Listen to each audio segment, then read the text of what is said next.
Victor Wembanyama is everything the NBA could have hoped for. He's only 2 weeks into his rookie season, and he's already proven that he can hang with some of the most talented players in the world. I mean, after getting drafted with the first overall pick this summer by the San Antonio Spurs, people were expecting Wembanyama to play well. Hell, they were expecting him to win Rookie of the Year, but not for him to do what he's doing currently. Of course, over the past few years, people have come to recognize Victor Wembanyama and respect him for how talented he is. I mean, there's a reason he was drafted with the first overall pick, and that's because of how he had been performing, especially in a pro league like France. I mean, just last year, he played 34 games for Paris, and what did he do? He went out and performed. He threw up 21 points a night.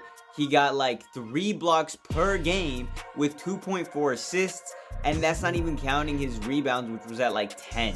So his stats were looking phenomenal, and he was doing all of this in a pro league. Mind you, this kid is still only 19 years old. So not only is he hanging in there with people who were stronger than him, but they were also much older, had a lot more experience than Wembanyama, and yet he was still cooking them day in and day out over there in Paris.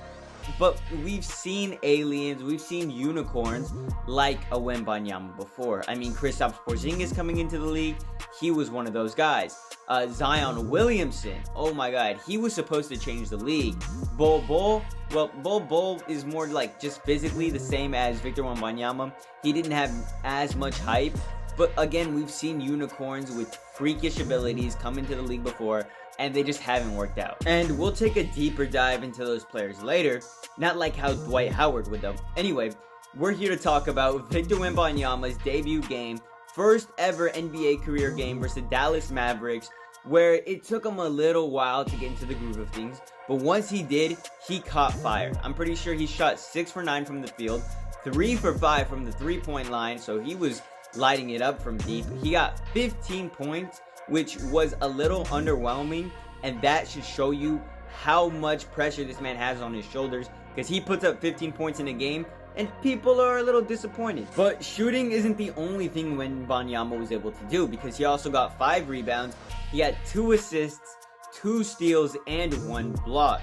The thing that really limited Wembanyama in his first ever game was the amount of fouls he picked up. That was probably the reason that he only played 23 minutes, because he got fouls early and often. He ended the game with 5 of them, and it was really just a lot of time managing for Greg Popovich to make sure that Wembanyama was available at the end of the game if it was close, which is kind of what happened, because the Mavericks only ended up winning that game by 7.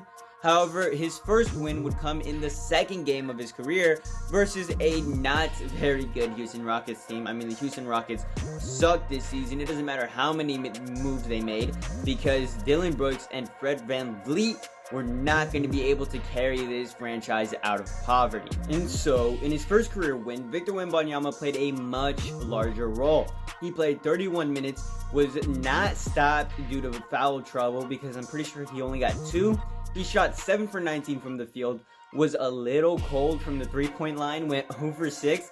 That did not stop him from dropping 21 points, and was a lot more active defensively, as he was able to get 3 steals and 3 blocks versus the Rockets in a 4-point win. Without Wembanyama, they don't win that game, and that is why I think he's such an important factor on this team. It also leads us to the Suns games, where he had back-to-backs versus the Phoenix Suns, and in both of them, he played really well. I mean, in the first one, I want to say it was 115-114. That's how close this game was, and it all came down to Wembanyama. He played amazing in the clutch, and he's been doing that this entire season. I mean, he shot 6 for 12 in that first game versus the Suns. In a battle versus Kevin Durant, he showed up when it mattered.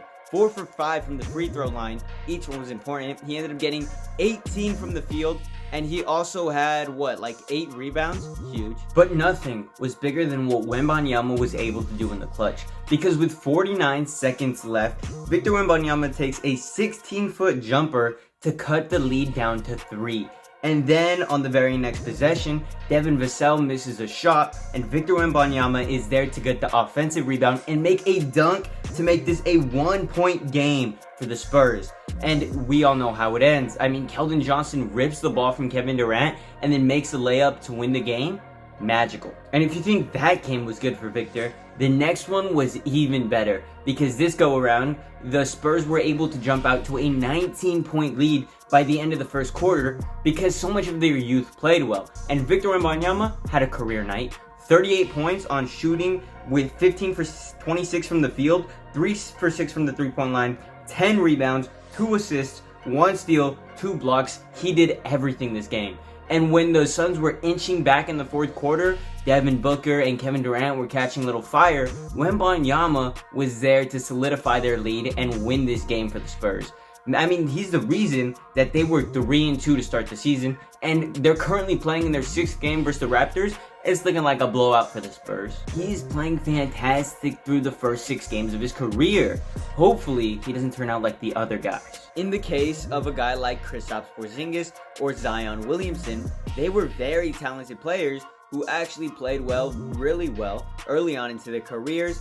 For one reason or another though, injuries just kept setting them back, and they haven't been able to reach that full potential, at least not for long periods of time. However, with the Boston Celtics, Kristaps Porzingis has been playing really well. He's got really good co-stars alongside him, and maybe he finally steps into what everyone believed Kristaps Porzingis could become now that he's with a solid organization like the Celtics, and injuries don't seem to be a problem for him right now.